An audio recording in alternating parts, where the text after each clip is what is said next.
Bonjour tout le monde, bienvenue sur Conscience africaine. Aujourd'hui, je vais vous lire un message qui a été envoyé anonymement. Cette personne a passé 15 ans en Europe et ce qu'elle raconte risque de parler à beaucoup d'Africains de la diaspora. Donc le message se lit comme suit.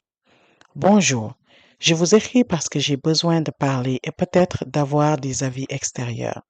Je préfère rester anonyme, mais mon histoire est probablement celle de beaucoup d'Africains qui vivent à l'étranger.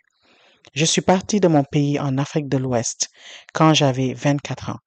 À l'époque, comme beaucoup de jeunes, je pensais que partir en Europe allait changer ma vie. Dans ma tête, c'était simple. Travailler quelques années, économiser de l'argent, aider ma famille et rentrer construire quelque chose chez moi. Quand je suis arrivé en Europe, la réalité était très différente de ce que j'imaginais. Le travail existait, oui, mais ce n'était pas les belles choses que les gens au pays pensent. J'ai fait beaucoup de petits boulots, nettoyage par-ci, travail sur des chantiers par-là, parfois des horaires de nuit. Je travaillais souvent plus de 10 heures par jour.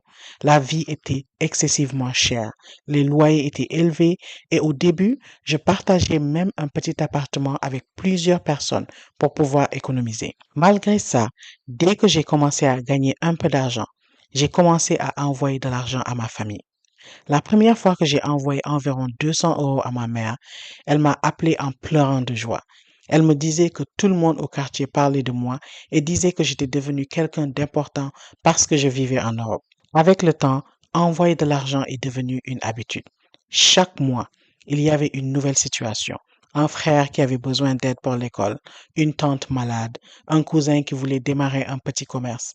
Parfois, on me demandait aussi de contribuer pour des mariages, des funérailles ou d'autres événements familiaux. Je ne voulais jamais dire non parce que je me disais que c'était mon rôle d'aider. Les années ont passé comme ça. Je travaillais beaucoup, je payais mon loyer, mes factures et le reste partait souvent au pays. Pendant ce temps, au village, les gens pensaient que j'étais devenu riche. Beaucoup imaginaient que vivre en Europe voulait automatiquement dire avoir beaucoup d'argent. Parfois, quand je parlais avec certaines personnes de la famille, j'entendais des choses qui me faisaient vraiment réfléchir. Certains demandaient pourquoi je n'avais pas encore construit une grande maison au pays. D'autres disaient que quelqu'un qui vit en Europe pendant des années doit forcément être très riche. Mais personne ne voyait la réalité de ma vie ici. Le travail dur, la fatigue, le froid et le fait que je vivais toujours simplement pour pouvoir aider les autres.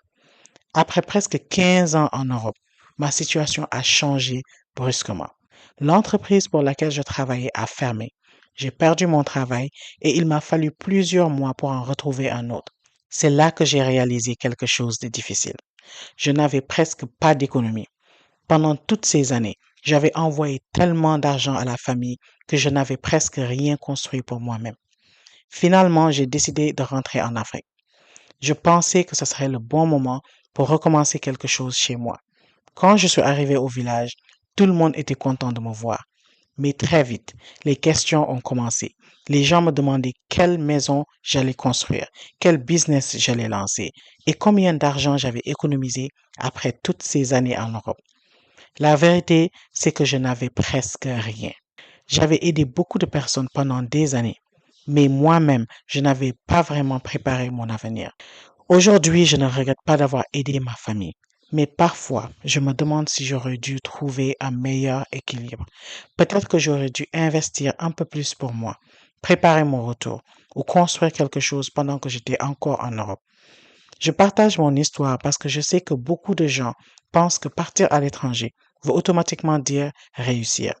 Mais la réalité est souvent beaucoup plus compliquée que ça. Je suis curieux de savoir ce que les gens pensent. Est-ce que j'ai fait la bonne chose en aidant autant ma famille pendant toutes ces années? Ou est-ce que j'aurais dû penser plus à mon propre avenir? Est-ce que j'ai bien fait de revenir en Afrique? Donc, voici l'histoire de cette personne.